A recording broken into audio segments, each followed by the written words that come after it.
Behind me are miles upon miles of almond trees. These little nuts helped build a town. They shaped the landscape and fed families for generations, and became the secret ingredient in one of Andalusia's most comforting dishes. Today we're in the mountains above Malaga to discover the white village of Almogia, a place where almond trees cover the hillside and ancient medieval watchtowers still stand guard, where a simple recipe has survived for centuries. We'll explore the town, meet local producers, and visit their weekly market to pick up the ingredients we need to create Albondigas and Salsa Almendras back home. Traditional Andalusian meatballs in almond sauce. This is Almogia, and this is how you bring Spain home. If you're new here, hi, my name is Mel Moss, and if you've been here a while, thank you so much for your support. Welcome everybody to We Dreamed of Spain. On weekends, Almogia is a very popular destination with cyclists. Being only about 25 kilometers from Malaga city, up through beautiful winding roads through the mountains, it's a perfect trip, ending in a nice cool spot for a beer. Bienvenidos a Almogia, Cuna de Variales. Translates to cradle of Variales. So the cradle or home of Variales. Beautiful form of music. Such a gorgeous place to visit. Almogia is known throughout the Malaga province for two things: its almond cultivation and for being the spiritual home of Variales, a very lively and entertaining style of music, one of the oldest in the region. This area is big on festivals, big on party, and a lot of the artworks you see throughout the historical centre reflect that.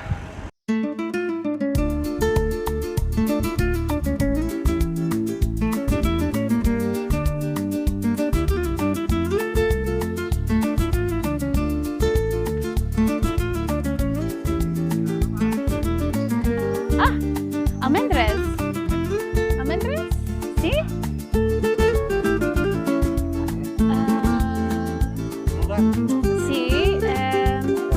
200 gramos.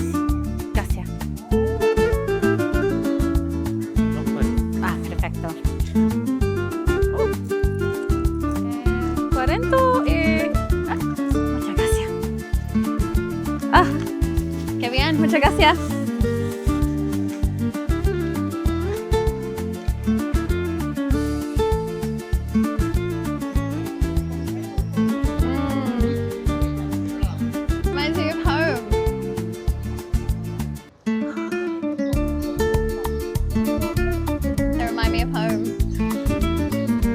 Bread delivery on the door.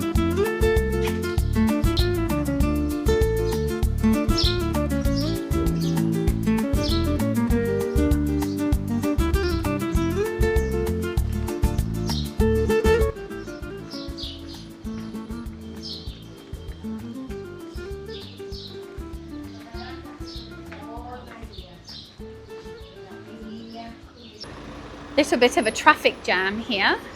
These narrow winding streets, we've learned our lesson the hard way. Just park at the top, wander down the streets, beer and a tapas at the bottom, and then walk back up.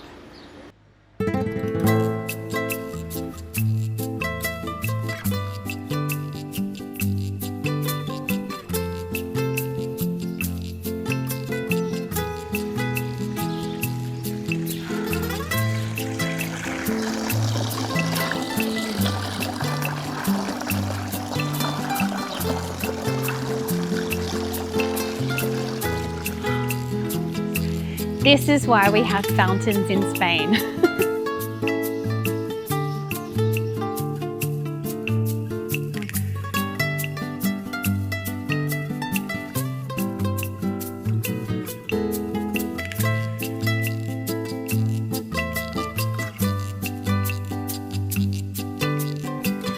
We're walking up the hill now from the bottom of the village to the top, and we just met a gentleman, an elderly gentleman walking down, and I was very careful to make sure that I said tengo calor, because in Spain if you say soy calor, I am hot, it means I am horny.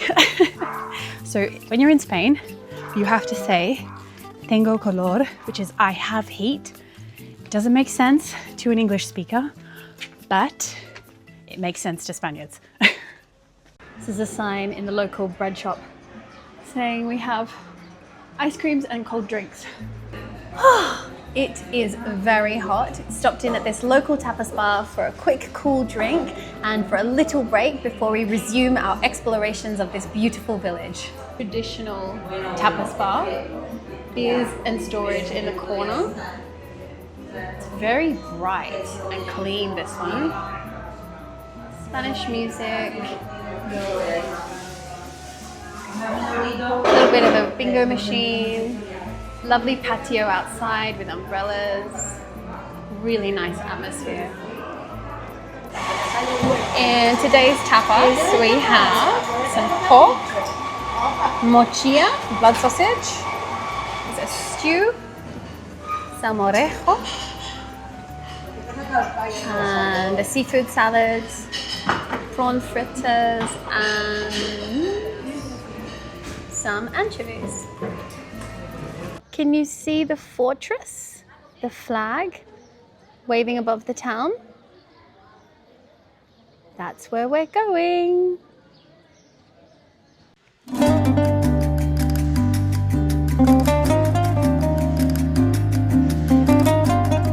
Behind me is Torre de la Vera, meaning Fort of the Candle.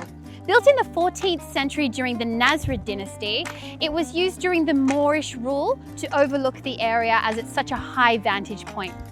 Even after the Christian conquest, this has been used to keep watch over Almogia and the surrounding areas. It's only the ruins remaining, but it is truly beautiful and stands watch over this absolutely gorgeous town. Last view out over the mountains, the Montes de Malaga, before we take our almonds back and create this beautiful, beloved Andalusian dish.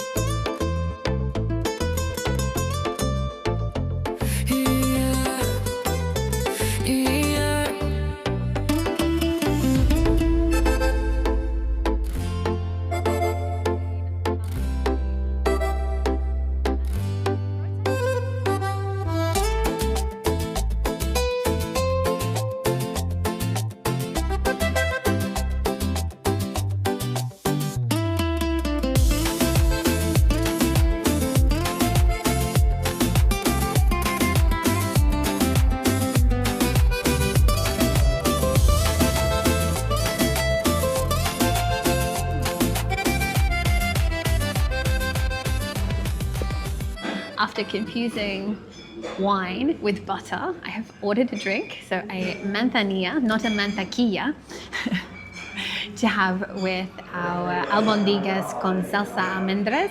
For me, it's the perfect accompaniment. You have a very sharp, dry sherry, which cuts through the unctuous, very rich sauce, and obviously the very fatty pork beef. It's the perfect combination. Perrita.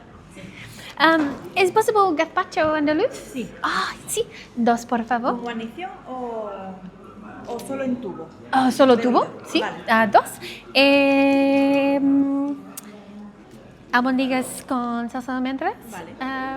¿Medio o plato para dos? ¿Entero? Sí. Sí. Sí. Si no pone aquí, todo esto es entero. ¿Plato? Perfecto. Una para abajo. Sí. Perfecto. Muchas gracias. Ah, sí, sí. Vale.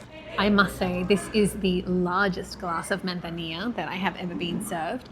It is cold and absolutely delicious, and I am not driving, so salud.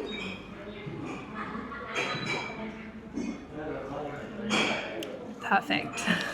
Lunch is here. I'm so excited.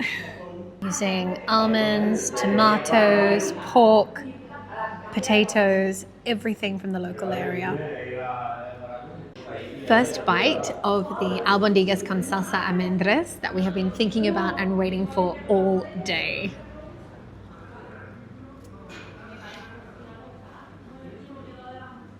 Worth waiting for. And with the sherry,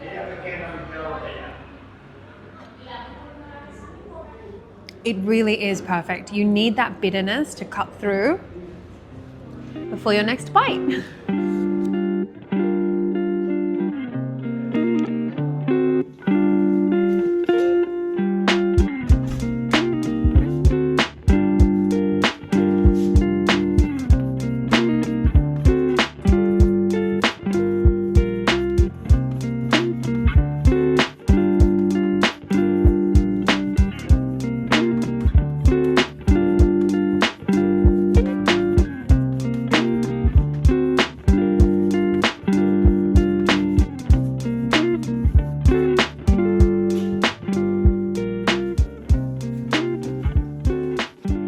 Right, well, we are back from the gorgeous town of Almogia, and I have everything that I need to recreate the beautiful albondigas con salsa almendras.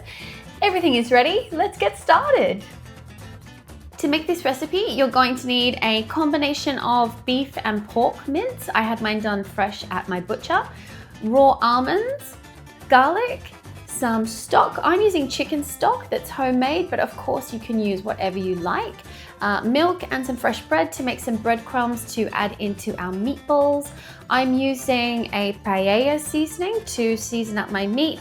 I've got a liqueur that I want to try with the sauce. It's a miura, and it's like a slightly sweet, slightly bitter, and I think it's going to go really nicely. You can use white wine, brandy, whatever you like, and some Dijon mustard, of course, salt and pepper. First things first, just going to add the milk into the breadcrumbs and just let that soak in while we season up our meat. I'm going to add a couple of really good pinches of salt. And throughout the process, I'll probably add a little bit more. Pepper from my gigantic pepper grinder. This spice mix, it's a paella blend. Okay. And this gives color and flavor. Okay. And finally, some Dijon mustard. Time to mix while we're waiting on the breadcrumbs. Breadcrumbs going in now. And that's going to all get nicely incorporated. Right, that's all mixed through now. I like to let my meat sit for a little while just to allow the flavors to develop, the breadcrumbs all to sort of soak in all of that juice and moisture and it all come together. So we're gonna get started on our sauce. I have some olive oil heating up on a low heat in a pan, and I am just skinning 3 large garlic cloves. I feel that you can never have enough garlic, so let's be generous, shall we? Okay, and we're just gonna pop those in just to start cooking slightly, very low heat. We don't want any color on our garlic. This is all going to go into the blender, so we just want to get it started a little bit, soften it up. At the same time, I'm going to add in all of my almonds, get those cooked, and then into the blender they'll go.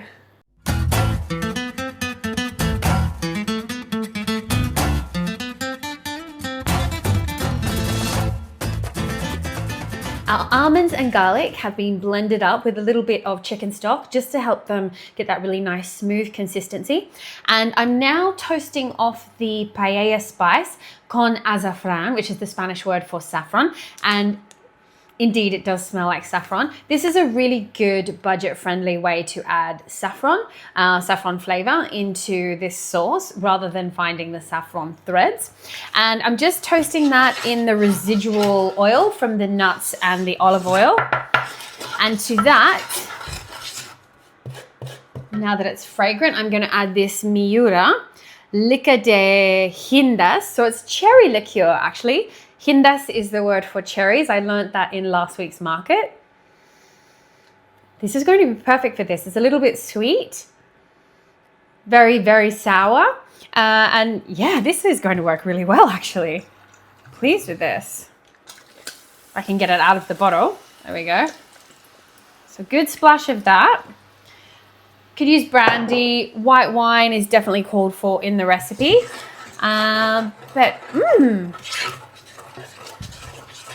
This is smelling really good. It's quite Christmassy actually.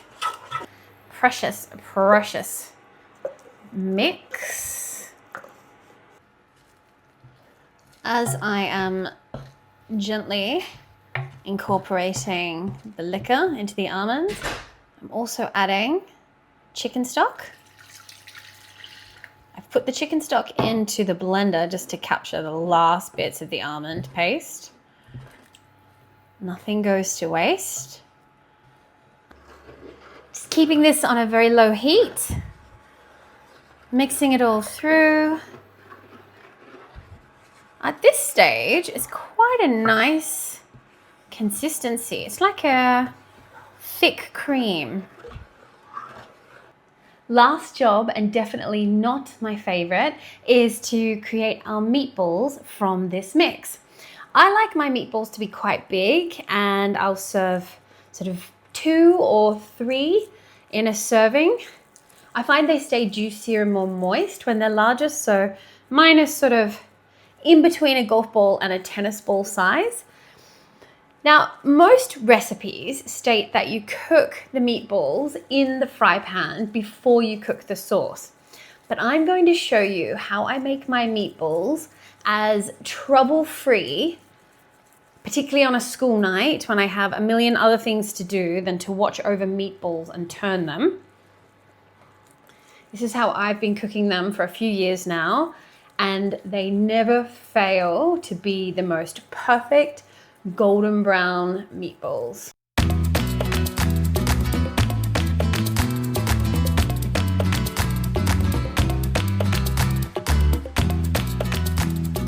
All done and ready to cook in my beloved air fryer, and they will cook in here for 20 minutes at 190 degrees and be super juicy on the inside, brown on the outside.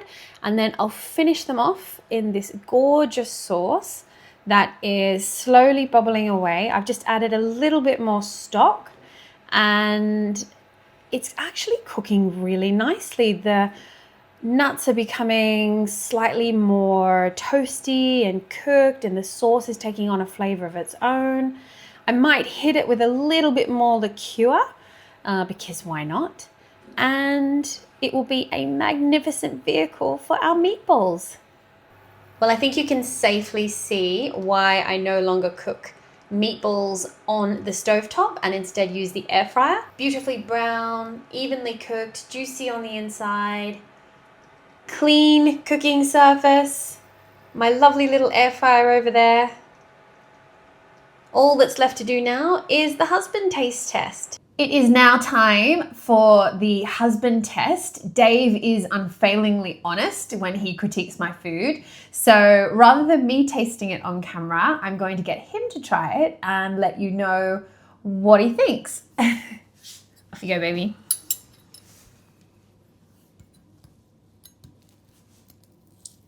So, you know I like a big meatball. I like them. See what you think.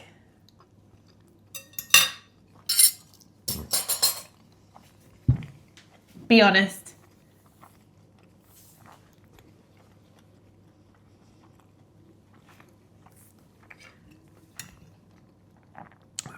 There's more flavour in the meatballs than it normally is. There's like a bit of a kick there too.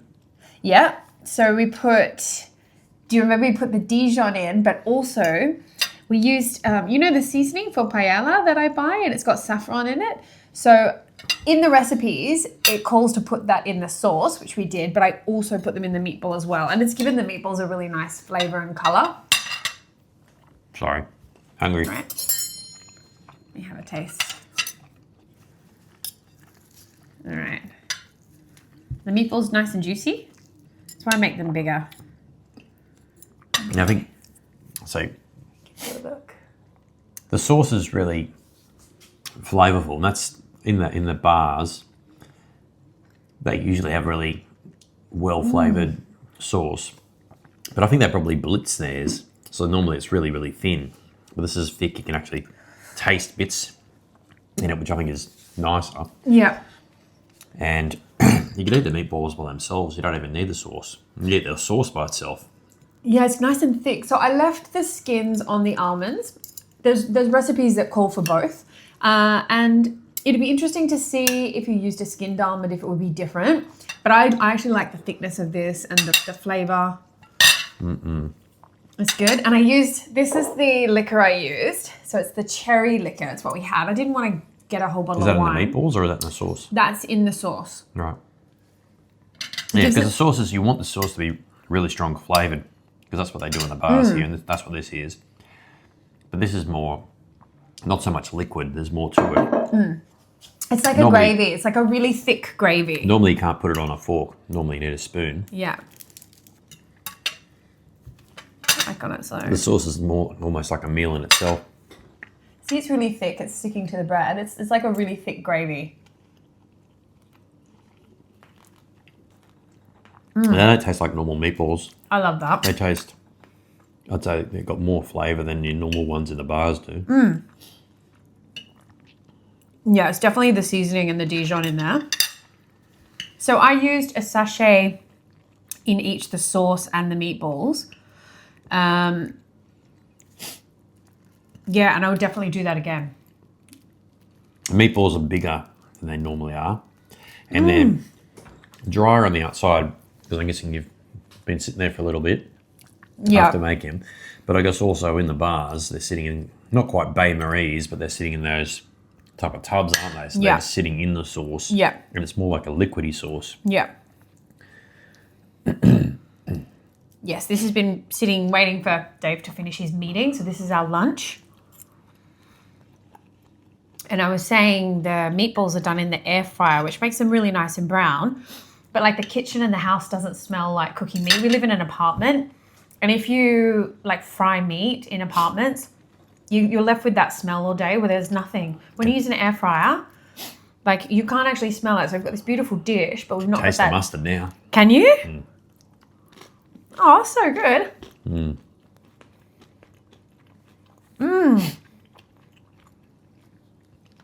I'm really happy with that. Yeah, that's really nice. Yeah. That's something Super happy with you that. could serve to Spanish friends and they'd be impressed. It doesn't taste like necessarily like what they do at the bar. A bit different, because at the bar I guess it's more a bit more quantity and standardized. This is more like a boutique version.